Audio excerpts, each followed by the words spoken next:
इस समय लेह और लद्दाख जल रहा है, आगजनी हो रही है, हिंसा हो रही है, तोड़फोड़ हो रही है, पत्थरबाजी हो रही है, कुछ लोगों की जान भी गई है, बहुत सारे लोग घायल भी हैं।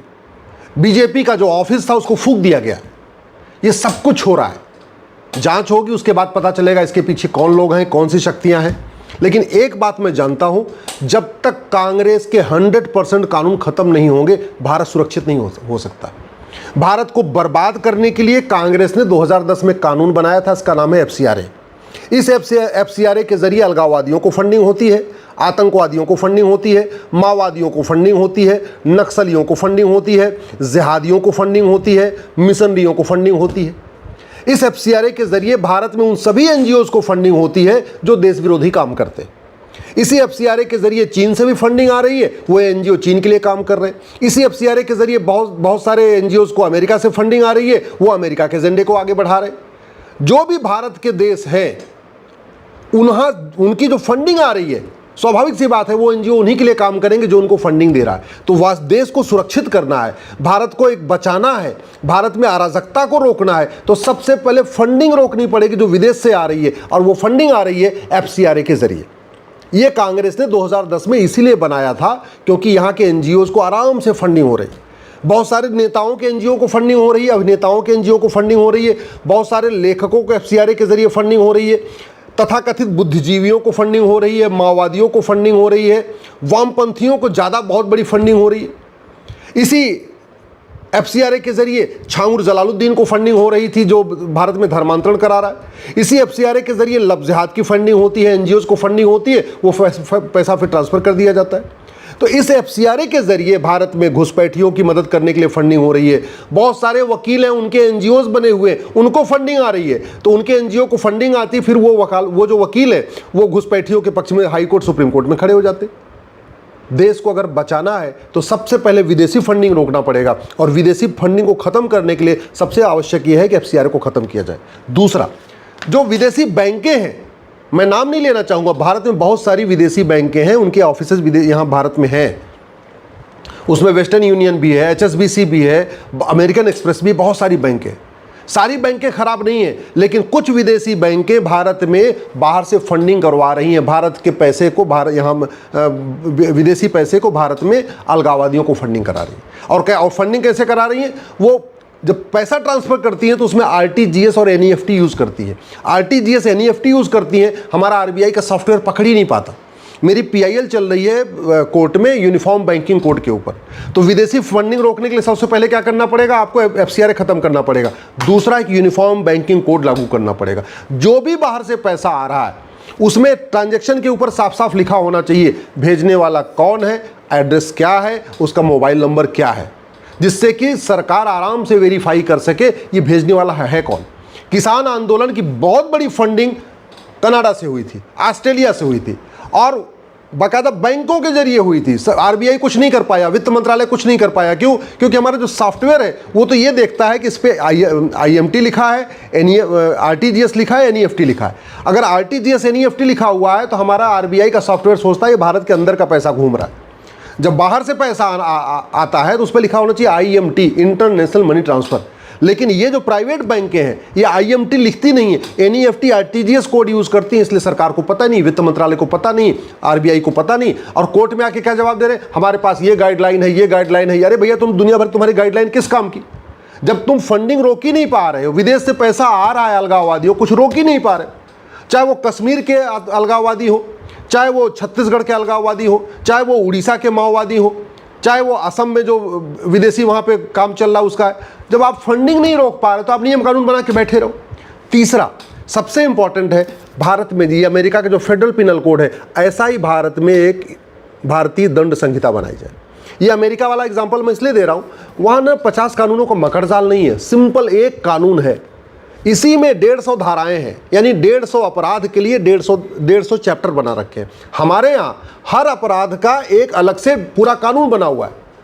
घूसखोरी का अलग कानून, कमीशनखोरी का अलग कानून, जमाखोरी का अलग कानून, मिलावटखोरी का अलग कानून, कालाबाजारी का अलग कानून, नशा तस्करी का अलग कानून, मानव तस्करी का अलग कानून, अलगाववाद का अलग कानून, आतंकवाद का अलग कानून, धर्मांतरण का अलग कानून, घुसपैठ का अलग कानून। इतने कानून न वकीलों को याद है, न जज को याद है, न इंस्पेक्टर को याद है, न हवलदार को याद है। एफआईआर ढंग से लिख ही नहीं पाता। क्यों? इतना बढ़िया कानूनों का मखर जाल बना रखा है। सारे कानूनों को मर्ज करके one nation one penal code बनाना पड़ेगा, चैप्टर वाइज। इसमें एक अपराध के लिए एक चैप्टर। हम कहते हैं अमेरिका में 150 चैप्टर है, हमारे यहाँ अपराध ज़्यादा है तो 200 चैप्टर कर दो, 250 चैप्टर कर दो। कम से कम एक किताब रहेगी। जो हवलदार है जिसको एफआईआर लिखना है वो बार बार इंडेक्स में जाएगा और चैप्टर नंबर देखेगा, उसके हिसाब से फट से धारा लिख देगा। जब एफआईआर अच्छा होगा तो जांच अच्छी होगी, जांच अच्छी होगी ट्रायल अच्छा होगा, ट्रायल अच्छा होगा सजा ज़्यादा होगी। जानते हैं भारत में किसी भी राज्य में 10% ज़्यादा सजा नहीं होती, 90% लोग छूट जाते हैं। क्यों?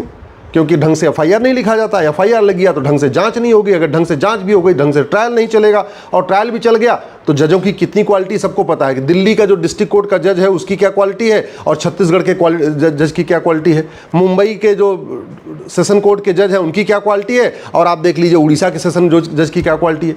भारत में जजों की क्वालिटी में जमीन आसमान का अंतर है। आप रांची के जज की अलग क्वालिटी, बेंगलोर के जज की अलग क्वालिटी, जब इसलिए ऑल इंडिया लेवल पे एक आईजीएस होना चाहिए। अगर भारत को बचाना है तो विदेशी फंडिंग रोकना पड़ेगा, भ्रष्टाचार रोकना पड़ेगा। जब तक भ्रष्टाचार खत्म नहीं होगा ऐसे आगजनी होगी, कभी बंगाल में होगी, कभी असम में होगी, कभी लेह लद्दाख में होगी, कभी कश्मीर में होगी। सीए के नाम पे कितनी आगजनी हुई थी, और सीए की फंडिंग कहाँ से आई थी? ऑस्ट्रेलिया से आई थी, कनाडा से आई थी, अमेरिका से आई थी, दुबई से आई थी, खाड़ी देशों के जरिए आई थी। फंडिंग रोकने के लिए जब तक हम काम नहीं करें कुछ नहीं होगा। हम कांग्रेस को सुबह से लेकर शाम तक गाली देते रहे, राहुल गांधी को सुबह से शाम तक उसका मीम बनाते रहे, मजाक बनाते, देश को कोई फायदा नहीं होना। देश को फायदा तब होगा जब कांग्रेस के द्वारा बनाए गए एक एक कानूनों को खत्म करेंगे। और अगर हर पार्लियामेंट के सेशन में एक कानून खत्म करते तो अब तक कांग्रेस के सारे कानून खत्म हो चुके। हर पार्लियामेंट के सेशन में एक एक कानून खत्म करते सारे अंग्रेजी कानून खत्म हो चुके होते। हर पार्लियामेंट के सेशन में एक एक कानून बनाते तो मुगलों का नामो निशान मिट चुका होता। हर पार्लियामेंट में सेशन में अगर एक एक कानून बनाते तो गुलामी के नाम भी खत्म हो गए होते, गुलामी के निशान भी खत्म हो गए होते, गुलामी की कुरीतियां खत्म हो गई होती, गुलामी की कुप्रथाएं खत्म हो गई होती। हर पार्लियामेंट सेशन में अगर एक कानून बनाते तो गुलामी की शिक्षा बदल गई होती, गुलामी की पुलिस व्यवस्था बदल गई होती, गुलामी की न्यायिक व्यवस्था बदल गई होती, गुलामी की प्रशासनिक व्यवस्था बदल गई होती। हर पार्लियामेंट सेशन में अगर एक कानून बनाते तो गुलामी की टैक्स व्यवस्था बदल जाती, गुलामी की व्यापार व्यवस्था बदल जाती। हर पार्लियामेंट सेशन में एक कानून बनाते तो अब तक पुलिस चार्टर लागू हो गया होता, जुडिशियल चार्टर लागू हो गया होता, एडमिनिस्ट्रेटिव चार्टर लागू हो गया होता, टैक्स चार्टर लागू हो गया होता, जस्टिस विद इन ईयर लागू हो गया होता। मुझे समझ में नहीं आ रहा है झूठ पकड़ने के लिए नार्को पॉलीग्राफ ब्रेन मैपिंग कानून क्यों नहीं बन रहा है? हमने झूठ को फ्रीडम ऑफ स्पीच क्यों बना रखा है? झूठ को गंभीर अपराध क्यों नहीं घोषित कर रहे? आधी समस्या वहीं खत्म हो जाएगी झूठ बोलना अगर गंभीर अपराध हो जाए। आधी समस्या खत्म हो जाएगी झूठ पकड़ने के लिए नार्को पॉलीग्राफ ब्रेन मैपिंग कानून बन जाए। भारत में जस्टिस विद इन ईयर हो सकता है, उसके लिए केवल 5 कानून बनाना पड़ेगा। यूनिफॉर्म पुलिस कोड बनाना पड़ेगा, यूनिफॉर्म एडमिनिस्ट्रेटिव कोड बनाना पड़ेगा, यूनिफॉर्म जुडिशियल कोड बनाना पड़ेगा, और एक सिटीजन चार्टर लागू करना पड़ेगा कि जो झूठ बोलेगा, जो झूठी शिकायत करेगा, जो झूठी गवाही देगा, जो झूठा आरोप लगाएगा, उसकी नागरिकता खत्म होगी। इतना करते ही सब ठीक हो जाएगा। भारत की कोई समस्या लाइलाज नहीं है, भारत की कोई समस्या विश्वव्यापी नहीं है। जो समस्याएं भारत में है वो चीन में नहीं है, जो समस्या भारत में है वो जापान में नहीं है, जो समस्या भारत में है वो सिंगापुर में नहीं है। सिंगापुर में आज भी सतयुग है, ये कलयुग भारत में ही चल रहा है। जापान में आज भी सतयुग चल रहा है, ये कलयुग भारत में ही चल रहा है। हमारे यहाँ से बहुत अच्छा सिस्टम अमेरिका में है, हम क्यों अमेरिका की नकल नहीं कर लेते? हमारे यहाँ से बहुत अच्छा सिस्टम चीन में, हम उन चीन के अच्छे सिस्टम की नकल क्यों नहीं करते? आखिर हम हाईवे की नकल करते हैं, एक्सप्रेसवे की नकल करते हैं, एयरपोर्ट की नकल करते हैं, कानूनों की नकल क्यों नहीं करते? हम क्यों नहीं देख रहे हैं कि भैया जो समस्या भारत में है इनमें से जिन देशों में समस्या नहीं है, लाओ वहाँ देखते हैं क्या है। सिंगापुर में नशे का एकदम नामो निशान नहीं है, हम सिंगापुर वाला जो नशे वाला कानून क्यों नहीं ले लेते? सिंगापुर में भ्रष्टाचार नहीं है, हम भ्रष्टाचार वाला कानून सिंगापुर से क्यों नहीं ले लेते? जापान में न जासूसी है, न गद्दारी है, कुछ भी नहीं है, हम जापान से कानून क्यों नहीं ले लेते? अमेरिका में घुसपैठ नहीं है, अमेरिका से हम घुसपैठ वाला कानून क्यों नहीं ले लेते? अरब, दुबई, कुवैत में कोई ज़मीन पर अतिक्रमण नहीं करता, हम वहाँ से जो ज़मीन वाला कानून क्यों नहीं ले लेते?